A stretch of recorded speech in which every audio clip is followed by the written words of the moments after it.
was killed about a year ago, and myself and my sister, his mother, and his brothers, we went to court and we advocated for the person who killed my nephew, and asked the court not to. First of all, we tried to do a restorative process, and we reached out to the family of him and really built relationships. And so together with his family and my family, we stood in front of the courts and asked for no prison time. So it's not just sitting back and letting things happen.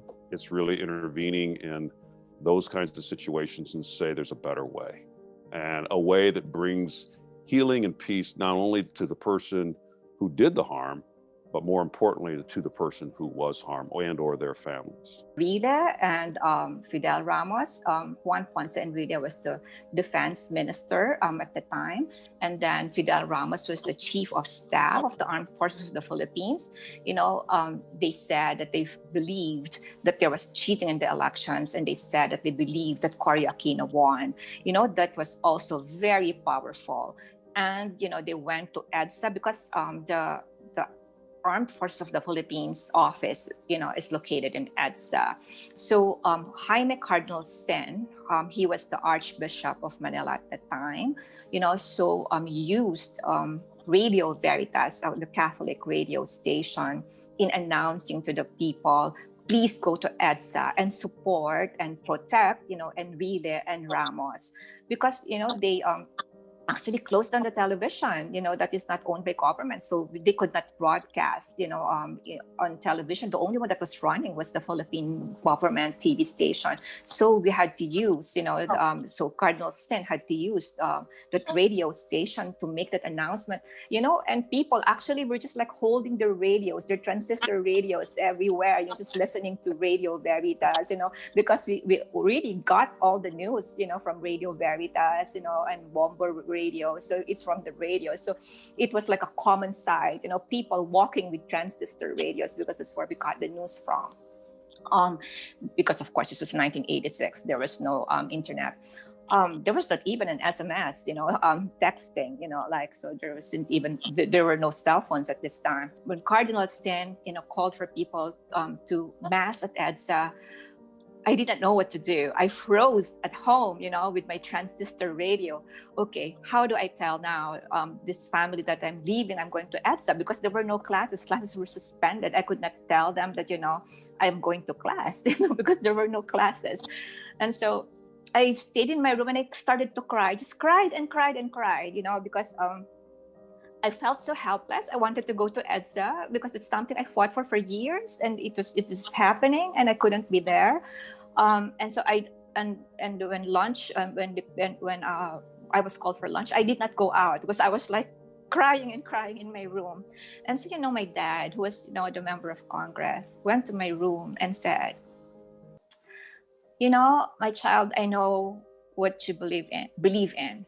So if you want to go to EDSA, go. Wow. He said, are you sure, Dad? And then he said, of course, that's your political view. That's what you believe in. So just go, get the car. I'll ask the driver to drive you there. And I said, no, Dad, the driver is being paid for by this government. I'm not going to use your driver.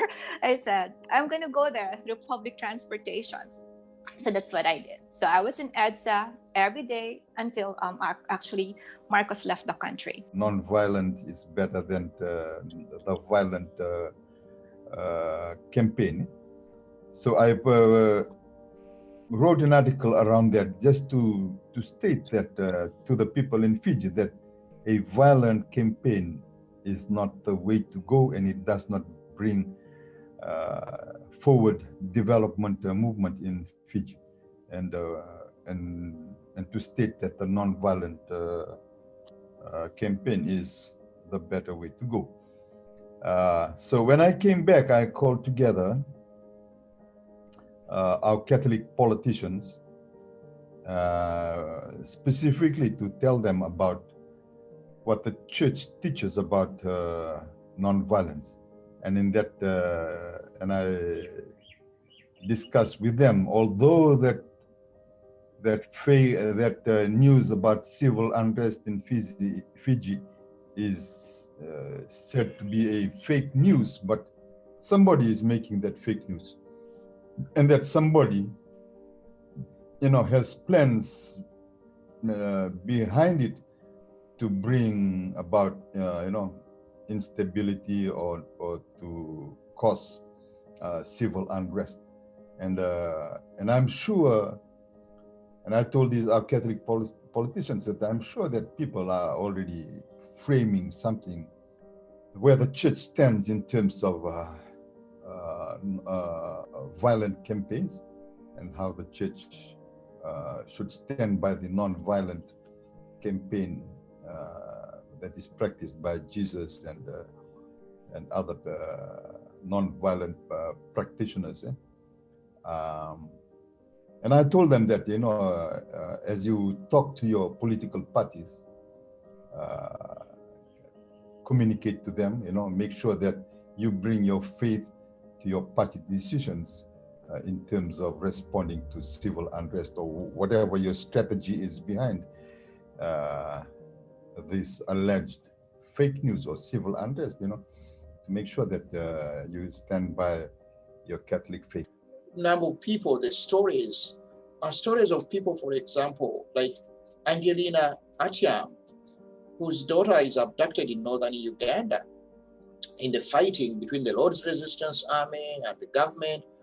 And out of that, in a way, leads a movement of forgiveness and is calling on both the government and the rebels to say no to war, to say no to fighting, that fighting can never be the solution. And kind of proposing this invitation of forgiveness as another way of life being possible. And she galvanizing a whole community into these practices of forgiveness. She's real, and she's showing us that another way is possible. Christians like Maggie, who survives the genocide and welcomes these orphans, both Hutu and Tutsi, into a new spirit of love and forgiveness and non-violence.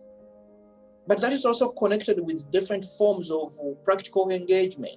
So she's helping them to build a farm, schools, hair salons, very everyday practical engagement. So non-violence is not just kind of saying no to violence. It's creative in that it's inviting us to engage in a way everyday forms of living that bear witness to that self-sacrificing love of God.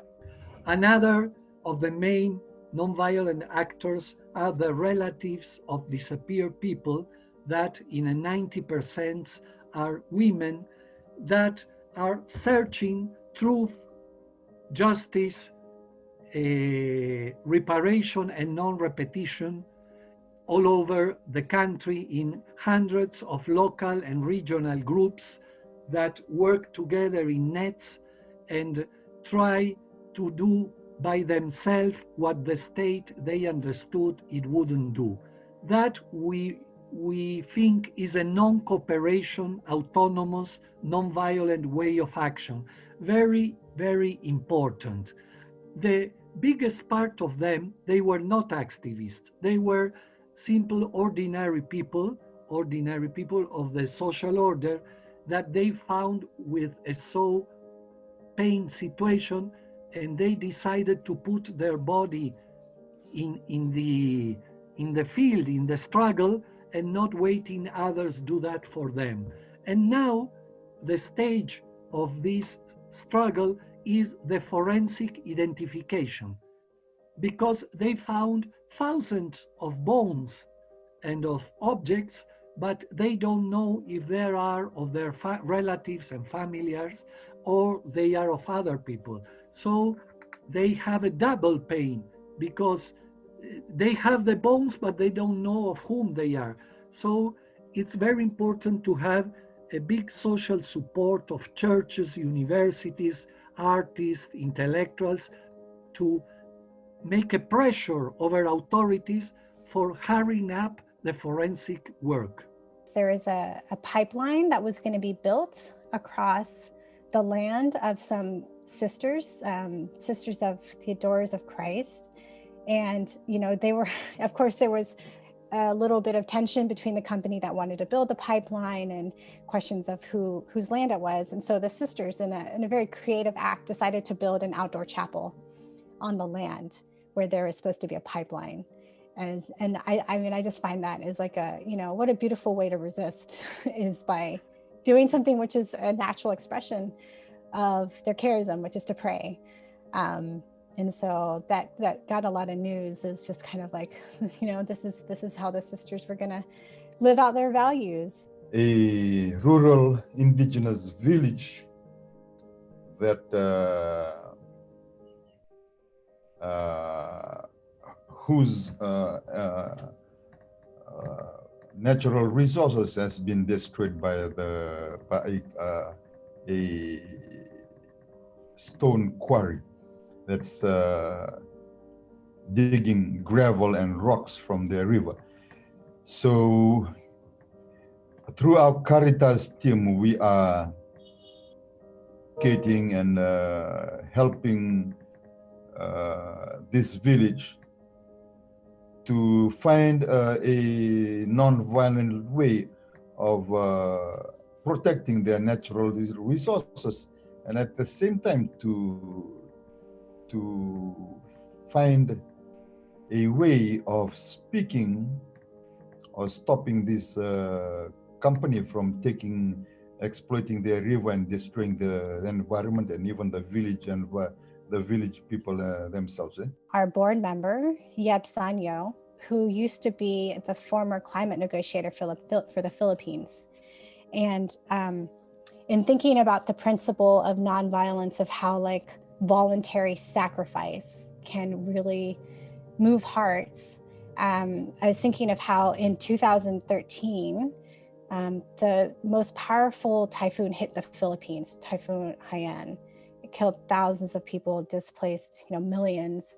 And during that typhoon, it was the climate negotiations were going on in Krakow, and Yeb Sanyo was there representing the Philippines. And once he got that news, like, you know, he just broke, because here was, you know, for years, countries had been meeting year after year trying to find, you know, to come to some kind of agreement, and nothing had taken place. And here's the realities of the typhoons and climate crisis hitting this country. And he just broke down, and he cried in a public forum, and he decided to fast. And he fasted for, I think it was like 2 weeks, to kind of just like raise awareness and call for urgency.